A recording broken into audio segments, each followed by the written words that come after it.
এখানে আপনার মতো আমাদের র্যাব এলিট ফোর্সের কাছে আমাদের মনেও কিছু প্রশ্ন আছে, আমরা সেই প্রশ্নের উত্তর খুঁজছি। হাইকোর্টের রায়ের বিরুদ্ধে তাদের যে প্রতিবাদ, এই প্রতিবাদ গত 1.5 মাস ধরে, প্রায় স্পেসিফিকভাবে 1 মাস 12 দিন বা 13 দিন ধরে তারা শান্তিপূর্ণভাবে সকল সমাবেশ করছিল। এরই মাঝে গত কয়েকদিন ধরে আপনারা জানেন যে সারা দেশব্যাপী তাদের এই যে আমাদের যে সাধারণ শিক্ষার্থীদের যে হৃদয়ের যে দাবি, যে কোটা বিরোধী যে আন্দোলন, তাদের এটার সাথে আমাদের যে র্যাব এলিট ফোর্স হিসেবে আমাদের যথেষ্ট সম্মান রয়েছে, তাদের সাংবিধানিক অধিকারের প্রতি আমাদের যথেষ্ট সম্মান রয়েছে। তথাপি তাদের এই যে আবেগ, এই আবেগকে নিয়ে কিছু কুচক্রী মহল বা অপশক্তি যে সামাজিক যে বিশৃঙ্খলা তৈরি করছে, এই বিশৃঙ্খলার বিরুদ্ধে আমরা র্যাব যত বড় জনগুরুত্বপূর্ণ যত বিষয় আছে সবসময় আমরা তাদের পাশে ছিলাম, দেশের জনগণের পাশে ছিলাম। এরই ধারাবাহিকতায় বর্তমানে যে কোটা বিরোধী আন্দোলন আছে, এই যে সামাজিক বিশৃঙ্খলা, এই যে সাংবিধানিক অধিকার রক্ষার জন্য, সবার সাংবিধানিক অধিকার রক্ষায় তার যে অধিকার, সে অধিকারের প্রতি আমাদের সমর্থন রয়েছে। আমরা চাই র্যাব এলিট ফোর্স হিসাবে এই যে সাংবিধানিক অধিকার হিসাবে যে কোটা বিরোধী আন্দোলনের পক্ষে বিপক্ষের যে শক্তি রয়েছে, একে পুঁজি করে কোনো অপশক্তি যেন সমাজে বিশৃঙ্খলা তৈরি করতে না পারে, এবং খেলার পুতুল হিসাবে যেন এই সাধারণ শিক্ষার্থীর যে আবেগ, এটাকে পুঁজি করে যেন সমাজে কোনো বিশৃঙ্খলা তৈরি না হয়। আপনারা সবাই জানেন যে দেশের সরকারের সর্বোচ্চ মহল থেকে সবাই এই বিষয়ে যথেষ্ট সচেতন। এ বিষয়ে আমাদের সবার পক্ষ থেকেই যার সাংবিধানিক যে অধিকার তা রক্ষার জন্য যে সকল কার্যক্রম নেওয়া দরকার আমরা সবসময় সেটা নিব, এবং কোনো ধরনের সামাজিক বিশৃঙ্খলা যদি কেউ করতে চায়, কেউ যদি এই সাধারণ শিক্ষার্থীর যে আবেগ এটাকে নিয়ে খেলতে চাইবে, এটাকে পুঁজি করে কোনো ধরনের বিশৃঙ্খলা তৈরি করে, র্যাব এ বিষয়ে সর্বোচ্চ সোচ্চার থাকবে এবং সকলের যার যে অধিকার, সে অধিকার রক্ষার জন্য আমরা সবসময় সবার পাশে থাকব।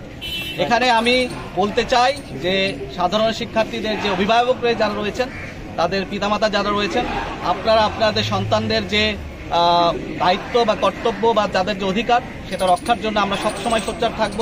তাদের যে আবেগ, যে তাদের যে অনুভূতি, এটার বিষয়ে আমরা যথেষ্ট সজাগ, কিন্তু তারা যেন তাদের এই আবেগকে অন্য কারো পুঁজি হিসেবে ব্যবহার না করে সমাজে যেন বিশৃঙ্খলা তৈরি না করে, অন্য কারো সাংবিধানিক অধিকারকে যেন ক্ষুণ্ণ না হয়, সেদিকে আপনারা সচেতন থাকবেন। আপনার অভিভাবক হিসাবে আপনারা আপনাদের সন্তানদেরকে বোঝাবেন, এবং তারা যেন তাদের যে যথাযথ উপায়, যৌক্তিক উপায়, যে সাংবিধানিক উপায় রয়েছে এবং একটি বিচারাধীন বিষয় রয়েছে এখানে, যেখানে মহামান্য হাইকোর্ট এখানে তাদের যে রায় দিয়েছেন, এটা অলরেডি সরকার আবার আপিল করেছে, আপনারা সবাই জানেন। তো তাদেরকে ধৈর্য ধারণ করতে হবে, সময় দিতে হবে, এবং সময়ের সাথে সাথে আমি মনে করি সবাই সবার যে সাংবিধানিক অধিকার সেটা তারা ফিরে পাবে। এখানে আপনার মতো আমাদের র্যাব এলিট ফোর্সের কাছে আমাদের মনেও কিছু প্রশ্ন আছে, আমরা সেই প্রশ্নের উত্তর খুঁজছি।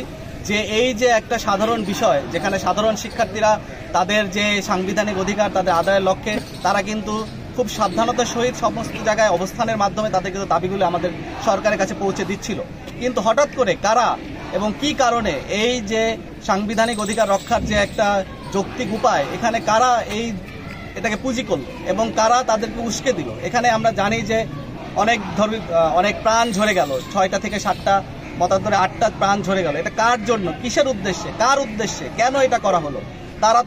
তাদের হাতে তো কোনো অস্ত্র বা কোনো কিছুই ছিল না, তারা তো সাধারণ শিক্ষার্থী ছিল। কিন্তু এই প্রশ্নগুলোর উত্তর আমাদের কাছে কিছু ছবিও আছে, যেগুলো নিয়ে আমরা বিশ্লেষণ করছি, এখানে দেখার চেষ্টা করছি আসলে এই কোনো অপশক্তি এই সাধারণ শিক্ষার্থীদের সাথে মিশে তাদেরকে কোনো ধরনের উস্কানি দিয়ে সমাজে কোনো অরাজকতা বা বিশৃঙ্খলা তৈরি করার চেষ্টা করছে। এখানে অপশক্তি বলতে আমরা যারা বুঝি, তারা হচ্ছে স্বাধীনতা বিরোধী যারা শক্তি, যারা দেশে বা সমাজে শৃঙ্খলিত জীবনযাপন চায় না, যারা চায় দেশে একটা অরাজক পরিস্থিতি তৈরি হোক। আপনারা সবাই বুঝতে পারছেন সে শক্তি কারা।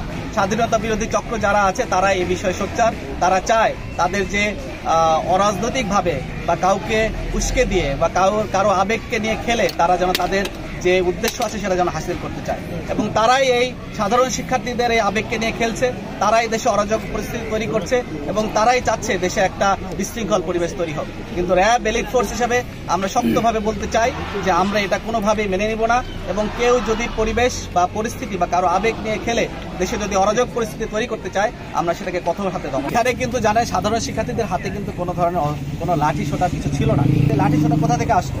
এবং সবাইকে কিন্তু আত্মরক্ষার জন্য যে কেউ তার আত্মরক্ষার জন্য যে কোনো ধরনের কাজ করতে পারে, এবং তার আত্মরক্ষা তার একটা অধিকার, তার একটা মৌলিক অধিকার, সে থেকে নিজেকে রক্ষা করবে। সেই আত্মরক্ষার্থে যদি কেউ কোনো ধরনের কাজ করে থাকে, এটা সে সেভাবেই কাজ করেছে আমরা মনে করি, এবং আমরা মনে করি যে সবার আত্মরক্ষার দায়িত্ব তার আছে। আইন হাতে তুলে নেওয়ার অধিকার কেউ কাউকে দেয়নি। এখানে সবাই নিজের আত্মরক্ষার্থে যদি কেউ কোনো ধরনের ব্যবস্থা নিয়ে থাকে, সেটা আইনের অধিকার আছে। কিন্তু আপনি যে কথাগুলি বললেন, যে কমপ্লেনটা করলেন বা অভিযোগটা দিলেন, এটা অবশ্যই আমাদের নজরে আছে, এটা আমাদের নজরে আছে, এবং এটা আমাদের গোয়েন্দা শাখা থেকে সকল বাহিনীর কাছে এই ধরনের অভিযোগ রয়েছে। আমরা এগুলা খতিয়ে দেখব, এবং যে সকল ব্যক্তি এই সকল কাজ করেছে তাদেরকে আমরা সরাসরি আইনে আনবো।